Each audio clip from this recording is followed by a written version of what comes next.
lengkap saya Elizabeth Yulia Sulu dengan NIM 2410310016.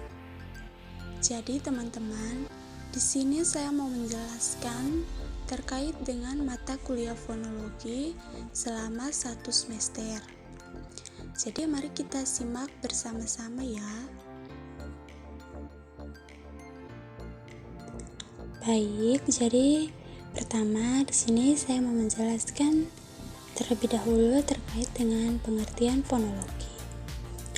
Langsung saja, fonologi adalah bidang linguistik atau ilmu bahasa yang menyelidiki, mempelajari, menganalisis, dan membicarakan runtutan bunyi-bunyi bahasa yang dihasilkan oleh alat ucap manusia beserta fungsinya. Adapun cabang-cabang fonologi yaitu ada 2 cabang, ada fonetik dan fonemik. Yang pertama fonetik. Fonetik adalah cabang fonologi yang mempelajari bunyi bahasa tanpa memperhatikan apakah bunyi-bunyi tersebut mempunyai fungsi sebagai pembeda makna atau tidak. Ada 3 macam fonetik, yaitu fonetik artikulatoris, fonetik akustik, dan fonetik auditoris. Yang pertama, fonetik artikulatoris.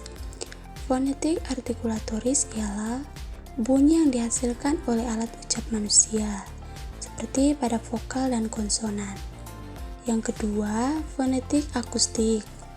Fonetik akustik mempelajari sumber bahasa berdasarkan aspek fisik berupa frekuensi, getaran, ataupun intensitas. Ini artinya bunyi yang dihasilkan oleh benda. Yang ketiga, fonetik auditoris.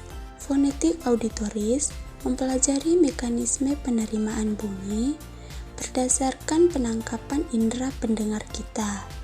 Itu contohnya seperti bunyi yang dihasilkan dari alam. Contohnya itu seperti angin dan guntur. Kita masuk ke cabang fonologi yang kedua, yaitu fonemik. Fonemik adalah cabang fonologi yang mempelajari bunyi bahasa dengan memperhatikan jika bunyi-bunyi tersebut berfungsi sebagai pembeda makna. Dalam fonemik ada fonem dan alofon. Pertama, fonem. Fonem adalah satuan unit terkecil dari bunyi bahasa yang berfungsi sebagai pembeda arti berdasarkan bunyi dari suatu huruf. Sedangkan alofon adalah variasi pengucapan fonem yang tidak mengubah makna kata. Poin yang berikut yaitu alat ucap. Alat ucap adalah organ pada tubuh manusia yang berfungsi sebagai pengucapan bunyi bahasa yang menghasilkan suara yang digunakan untuk berkomunikasi. Suara ini dipengaruhi oleh getaran pada pita suara yang dipengaruhi oleh udara yang keluar dari paru-paru. Alat ucap ini dibagi menjadi 2, yaitu alat ucap artikulator pasif dan alat ucap artikulator aktif. Poin yang pertama yaitu alat ucap artikulator pasif. Alat ucap artikulator pasif adalah organ yang tidak bergerak sewaktu terjadi artikulasi suara seperti bibir atas, gigi, dan alveolum. Namun bagian organ yang lain bergerak untuk membentuk suara.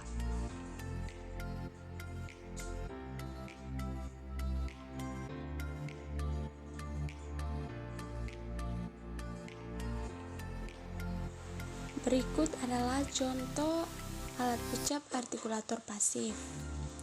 Contoh yang pertama yaitu langit-langit mulut. Langit-langit mulut yaitu tempat pertemuan antara lidah dan langit-langit untuk membentuk bunyi-bunyi tertentu seperti bunyi T, D, dan N. Contoh yang kedua yaitu gigi. Gigi berfungsi sebagai tempat lidah atau bibir ketemu untuk menghasilkan bunyi seperti S dan Z. Poin yang kedua yaitu alat ucap artikulator aktif. Alat ucap artikulator aktif adalah organ yang bergerak ke arah artikulator pasif untuk menghasilkan berbagai bunyi bahasa dengan berbagai cara. Contoh alat ucap artikulator aktif. Yang pertama, lidah. Lidah adalah artikulator aktif yang sangat penting dalam pengucapan konsonan seperti T, D, S, Z, dan lainnya.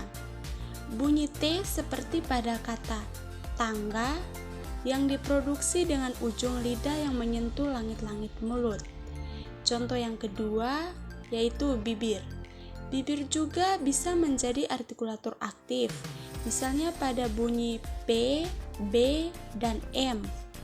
Bunyi P seperti pada kata pada yang dihasilkan dengan menutup bibir.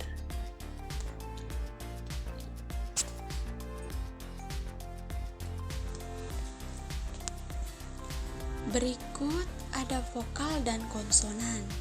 Yang pertama, vokal.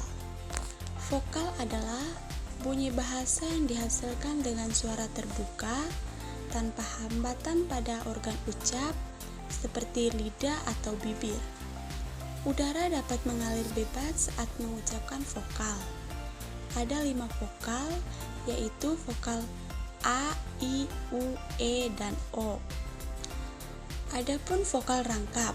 Vokal rangkap adalah gabungan dari 2 vokal yang diucapkan dalam satu suku kata.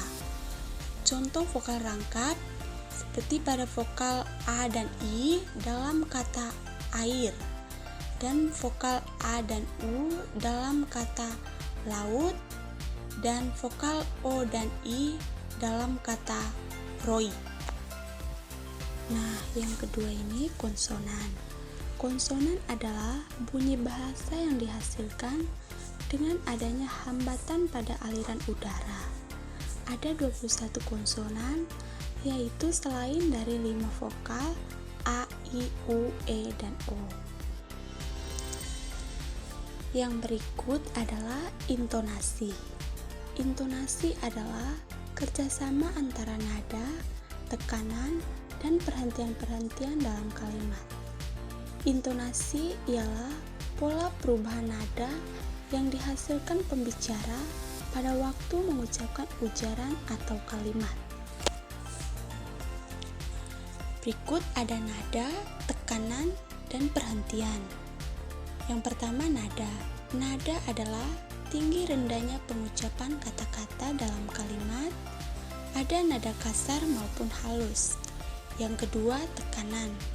Tekanan adalah pola kata-kata yang ditekan maupun tidak dalam sebuah kalimat yang bisa berupa kalimat perintah atau penegasan. Yang ketiga, perhentian. Perhentian merujuk pada perhentian dalam kalimat antara dan kalimat akhir dengan menggunakan tanda baca. Nah, kita masuk ke durasi. Durasi dalam kalimat adalah salah satu aspek penting dalam bahasa Indonesia yang mempengaruhi cara kita mengucapkan kata-kata dan kalimat. Durasi adalah waktu yang dibutuhkan untuk mengucapkan sebuah kata atau kalimat yang dapat mempengaruhi makna dan nuansa kalimat tersebut. Nah, yang berikut ada 2 jenis durasi dalam kalimat. Yang pertama, durasi lama. Durasi lama yaitu waktu yang dibutuhkan untuk mengucapkan sebuah kata atau kalimat yang relatif lama. Jenis durasi yang kedua yaitu durasi cepat. Durasi cepat adalah waktu yang sangat dibutuhkan untuk mengucapkan sebuah kata atau kalimat yang relatif cepat. Oke guys, jadi kita masuk ke poin yang terakhir, yaitu ada asimilasi dan disimilasi. Yang pertama, asimilasi. Asimilasi adalah perubahan bunyi pada kata di mana suatu bunyi menjadi lebih mirip dengan bunyi yang ada di sekitarnya. Yang terakhir, disimilasi.